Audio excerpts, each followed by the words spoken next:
At only 19, she survived a war-torn childhood in Sierra Leone and defied insurmountable odds and became one of the most sought-after ballerinas in the world. Now she's sharing her powerful and courageous story in the memoir Taking Flight. Michaela DePrince, welcome to Arise 360. Thank you. Now you have to tell us this book. I mean, you share some very intimate and painful stories about your childhood and how challenging it was growing up. Can you tell us a few of the things you went through before you were even 4 years old? My father was shot by the rebels when I was in Sierra Leone, and I was very much a daddy's girl, so for me that was really upsetting. And, you know, also my parents, my biological parents were the reason why I was still alive in our village. They didn't believe the fact that, you know, because I had vitiligo that I shouldn't even be alive in general. And then also they were educating me. They were allowing me to, you know, learn different languages to, you know, become something successful one day. And so then when my father passed away, we knew that, my biological father, sorry, when he passed away, we knew that, you know, oh, this is going to be really hard for us. And then so my uncle took us in, and he hated the fact that my mom was still letting, you know, the devil's child, you know, to be educated and to become something. And so he would, you know, really upset her, and so she ended up, you know, not having a lot of food, and whenever he gave her food, she would give it to me. And she ended up starving to death, and so I lost both of my biological parents when I was very young, and my uncle didn't want anything to do with me, so he brought me to the orphanage and never came to visit me, never said anything.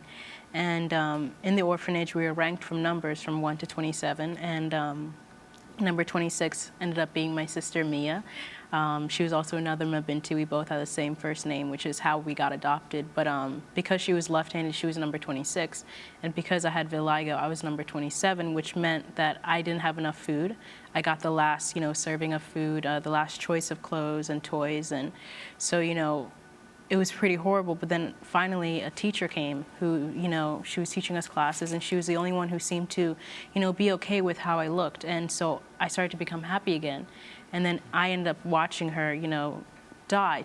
And that event was really horrible for me because I ended up getting, you know, stabbed because of it. And so now I have a scar, and it's like a memory that I can never forget because it's, you know, a scarred memory. How did you end up, you said stabbed? Yeah, my teacher was pregnant, and in Sierra Leone, whenever they saw a woman pregnant, they would the rebels would try to see what kind of baby it was, and if it was a boy, they would take the baby boy and then raise him up to become a rebel.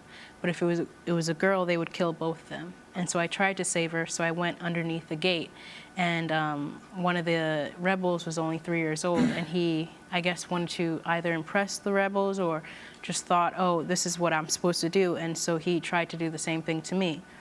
But thankfully, because all the other kids were, you know, afraid to, you know, help me out, Mia knew exactly where I was, because every night I tried to work with my teacher because I wanted to become really smart, I wanted to become something. And Mia found me, and that's how I was able to survive. My goodness. How do you survive all of that when you're just a child? What must have been going through your mind during these conditions? Well, I was unhappy, and you know, being a 3-year-old and / 4-year-old, it's kind of horrible to be unhappy and to just feel like, you know, you have nothing to live for. You know, there's nobody who cares about you. Life isn't going to get better, especially because the guy who, you know, all the aunties who ran the orphanage, they just said, you're never going to get adopted. Who would want to adopt a devil's child? And the devil's child term is because of your skin condition, vitiligo. Yeah. So there was an assumption that you were sort of damaged goods because of that. Exactly. And in Sierra Leone, they assumed that because of the way I looked, I caused a lot of problems. Because they didn't have a good crop that year, it was my fault. Because somebody got sick, it was my fault. And it was just some kind of weird mindset.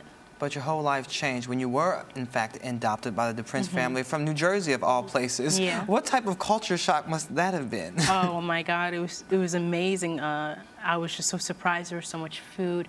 There were so many different kinds of people. It was very overwhelming, and my family was so big, and we had a beautiful house. It was incredible, and I was very lucky to get adopted by them. And most importantly, you felt loved for the first time in many years. Finally, yes. Yeah. But at the same time, you will read it in the book, I was very scared to, you know, to show that I cared about my family because I assumed something bad would happen to them. And so it took me a while to really show that I cared about them, even though I did love them. I just didn't want to say it to let them know, because I thought if I said it out loud that you know, something bad would happen. You also had endured so much shock and trauma. You Yeah. probably couldn't even wrap your mind around emotions back then. It was very scary. But one thing you did love was dancing. Yeah. So when did you realize that you wanted to be a prima ballerina? When I found the magazine in Sierra Leone, I wanted to be this lady. I needed to be this lady, and she was the reason why I was living for something, and she was the reason why I was dreaming and, you know, thinking about becoming something great. And then when I got adopted, I showed my mom the picture, and she kind of understood, but kind of didn't. But then when she found this video of the Nutcracker, and I learned every single step and every choreography, and I memorized everything.